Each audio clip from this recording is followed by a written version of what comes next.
نبی کریم سید عالم صلی اللہ تعالیٰ علیہ وسلم کی ایک حدیث پاک سنیں، یہ مسند امام احمد بن حنبل میں موجود ہے، اور حضرت سیدنا انس بن مالک رضی اللہ تعالیٰ عنہ اس حدیث کے راوی ہیں۔ حضرت انس بن مالک رضی اللہ تعالیٰ عنہ فرماتے ہیں، ایک دن نبی پاک صلی اللہ علیہ وسلم نے صحابہ سے فرمایا کہ روزہ رکھو، نفلی روزہ تھا، اور میرے پوچھے بغیر، میری اجازت کے بغیر افطار نہ کرنا۔ کبھی کبھی تربیت کے لیے یہ کام کرنے چاہیے، مرشد کو مریدوں کے ساتھ، استاد کو شاگردوں کے ساتھ، گھر کے سربراہ کو گھر والوں کے ساتھ، کہ آج سارے روزہ رکھیں گے بھائی، آج سارے نفل پڑھیں گے، آج سارے تلاوت کریں گے، یہ کام کرنے چاہیے۔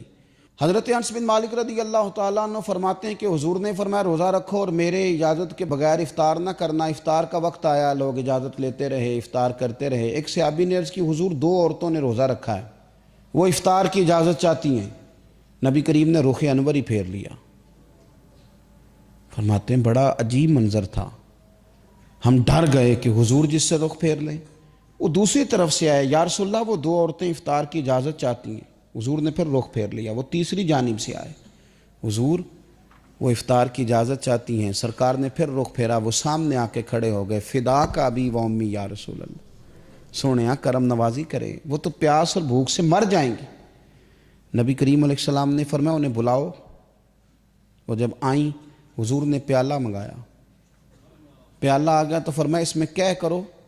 انہوں نے کہہ کی تو اس میں جمع ہوا خون نکلا، گوشت کے لوتھڑے نکلے، اس میں بڑی بڑی عجیب چیزیں نکلیں۔ نبی پاک صلی اللہ تعالیٰ علیہ وآلہ وسلم نے ارشاد فرمایا، تم نے کیا روزہ افطار کرنا ہے، تمہارا تو افطار ہو گیا، تم تو روزہ توڑ چکی۔ یہ حدیث کے لفظ سنیے گا، مسند امام احمد بن حنبل میں موجود ہیں۔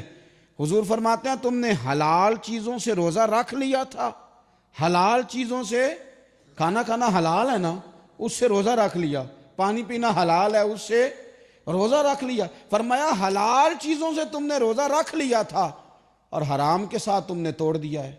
حلال کے ساتھ رکھ لیا تھا اور حرام کے ساتھ تم نے توڑ دیا، یہ تم نے عجیب کام کیا۔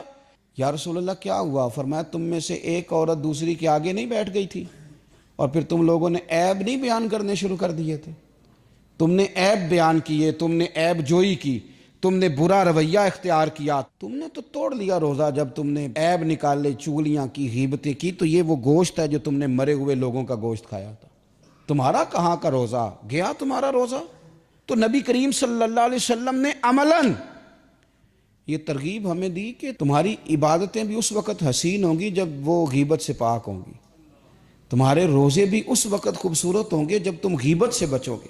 حضور نے فرمایا آپ کبھی ان حدیث کے لفظوں کا مزہ لیں نا، فرمایا حلال سے تم نے روزہ رکھ لیا اور حرام سے تم نے توڑ دیا ہے۔ حلال جو چیزیں تھیں وہ چھوڑ دیں اور غیبت حرام تھی وہ چھوڑی نہیں، حلال سے روزہ رکھ لیا اور حرام کے ساتھ توڑ دیا۔ یہ انداز فکر حضور نے ہمیں سکھایا۔